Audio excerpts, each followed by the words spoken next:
Ayan mga katuwils, kasalukuyan tayong binabagyo ngayon ng bagyong Karina. Ito yung update sa sitwasyon ng kalagayan ng aming lugar dito sa may barangay Santa Lucia, Calle Jose Abad Santos, Sitio 4. Kung makikita nyo yung tinatatayuan ko, wala pang tubig. Ayan, wala pa. Pero pag umarap kayo dyan, makikita nyo na yung tubig, nasa kalsada na. Ayan o. Ay. Kung ano yung level ng tubig na nakikita nyo sa kalsada, yan na rin yung level ng Tulyahan River sa likodan namin. So ayan na. Kung makikita nyo, yung mga tao nag-evacuate na sila. Ayan na yung tubig. Kung mapapansin nyo, mga imbornal dito nagbubulwakan na. Oh. Ibig sabihin puno na yung tubig sa Tulyahan River. Ayan, nagbabackflow na yung tubig. Ito yung bahay ko. Sa kasalukuyan, wala pang tubig sa amin, pero yung baha nandito na sa kalsada, malapit na sa amin. Ayan na. Ayan na yung tubig.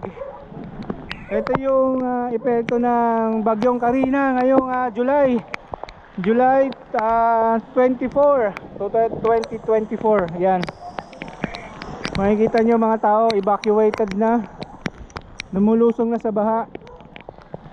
Ang ilog sa likuran namin, yung Tulyahan River na tinatawag, ay punong-puno na. Ayan, ito yung sitwasyon namin ngayon. Karamihan nag-evacuate na.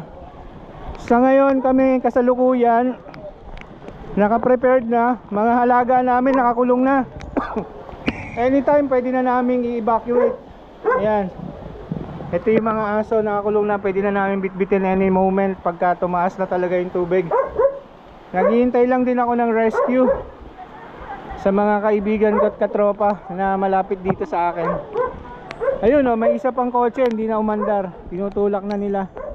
Kung papansin nyo, banda dulo, masyado nang malalim yan.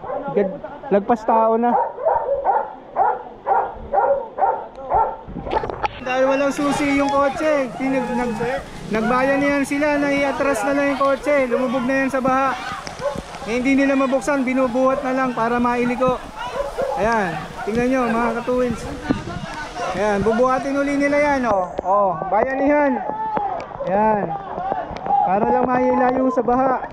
Ayan, hindi na mailiko, sarado na sarado yung pinto ng kotse, walang susi.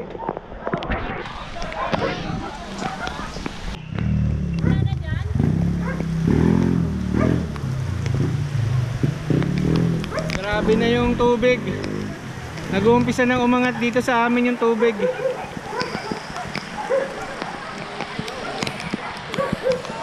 Ito yung mga bahay dito ngayon. Tignan nyo, pansinin nyo yung mga bahay lubog na sa loob.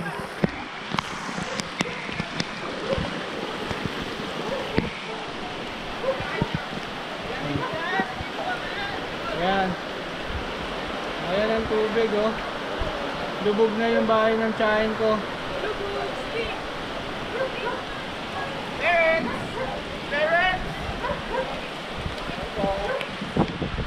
Kita mo ang mga Pilipino kahit na dinidilubyo na, nakangiti pa rin at masaya. Nagagawa pa nilang kumaway kahit na nadidilubyo na tayo. Bilis po ng ng tubig. Ayan. Keep safe po. Yan, keep safe. Dito pa rin kami mga tiga PCSO para tumulong sa inyo. Yan, PCSO. Hi! Ang mga sirena.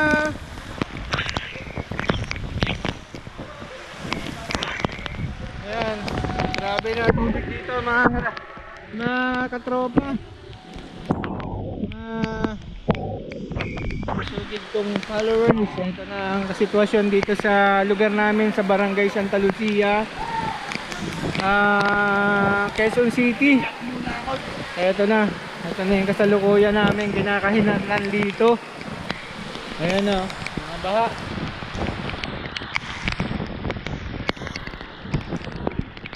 Pilitin natin pumunta lang sa may pinakamalalim na part.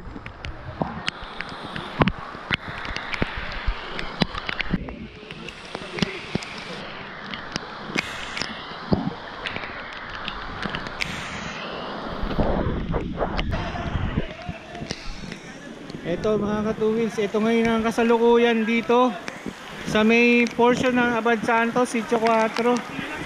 Ito na ngayon yung lalim ng baha. Para si Kagawad, wala dyan. Nako, lubog na yung bahay nyo. Ito na, gadagat na yung tubig dito sa kalsada. Ayun, kung mapapansin nyo, naglulubid na lang sila oh. Yan yung pinakamalalim na portion dito sa Jose Abad Santos, Sitio 4. Ito, nagbabayan niya na lang yung iba para may salba yung mga ibang gamit. Ayan. Di ba may second floor kayo? Nailikas nyo pa yung mga gamit? Ayan. Buti na lang, kapatid ni Kagawad Nelson.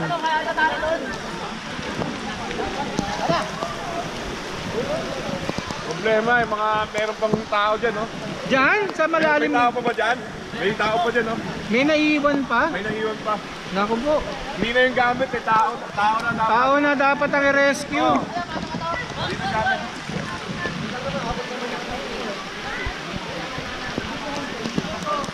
Ayan, ganyan kalalim ang tubig dito mga kababayan ko. Barangay Santa Lucia, District 5, Quezon City, Jose Abad Santos. Ito yung kalye namin ngayon. Tignan nyo kung gaano kalalim ang tubig. Maswerte pa yung portion ng bahay ko, hindi pa inaabot gaano, pero parating na rin yung baha. Ayan. Ayan, nagbabayan niya na sila rito. Ayun, mapapansin nyo mga kabro, ayun na yung bangka oh. May bangka na sa kalsada ng Jose Abad Santos ngayon. May paparating na bangka para mag-rescue daw sa mga kabahayan na may mga taong na-trap doon sa loob ng mga kabahayan. Sa interior, ito yung kalsada sa interior oh. Papasok doon sa likod ng mga kabahayan yan ng Jose Abad Santos. Interior section ng Abad Santos yan. Ayan, di kasi. Marami pang trap doon sa likod, bro. Marami pa daw na trap doon. Ayan, nagdadatingan na yung mga bangka na pa pwedeng mag-rescue.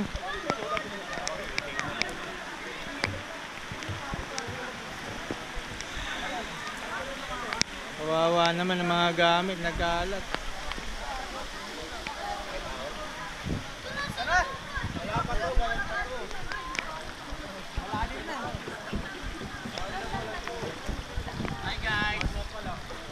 Hi guys. Welcome to my channel. Ayan. Ito ang sinapit ng mga kabarangay ko ngayong bagyo. Bagyong Karina, ito yung epekto. Sa kabila ng mga dilubyo, nagagawa pa rin nilang magsaya yung mga kabataan natin. Okay lang yan, natural lang yan para mabawasan yung pressure sa kanilang pag-iisip.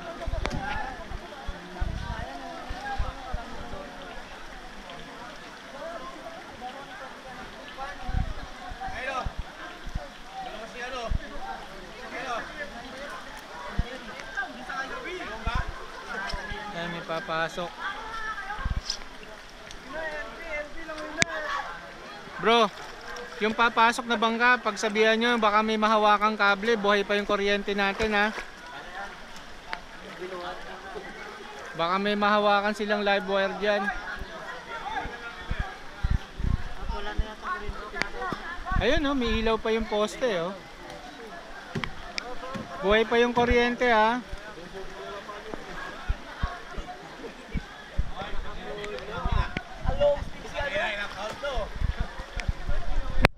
Ayan mga two wheels, nakita nyo naman yung baha. Eto, babalik na tayo dun sa amin. Medyo huminto yung ulan. Pansin ko medyo bumaba ng konti yung tubig mula dun sa pwesto ng harapan ng bahay namin. Ayan, sana magtuloy-tuloy kahit man lang sana isang oras na paghinto ng ulan. Makakabawas na yun sa pagtaas ng tubig. Lord, sana makahinto kahit isa lang.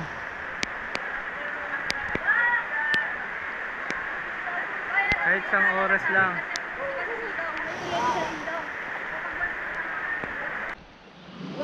Ayan o, ang mga ngiti ng mga nadulubyo, nakagawa pa nilang ngumiti kahit na nahihirapan. Bahalang yan. Bahalang yan, dilubyo tayo. Ayan. Ayun, tan sarap pa ng ulamin ni brother. Inanod Oh. yan dito, inanod. Inanod, manok. Oo, inanod.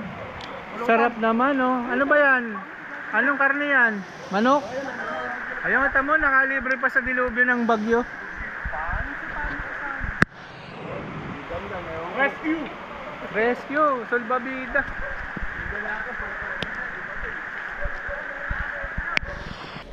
Ayan, mga ka-two wheels. Time check, 11:35 ng umaga.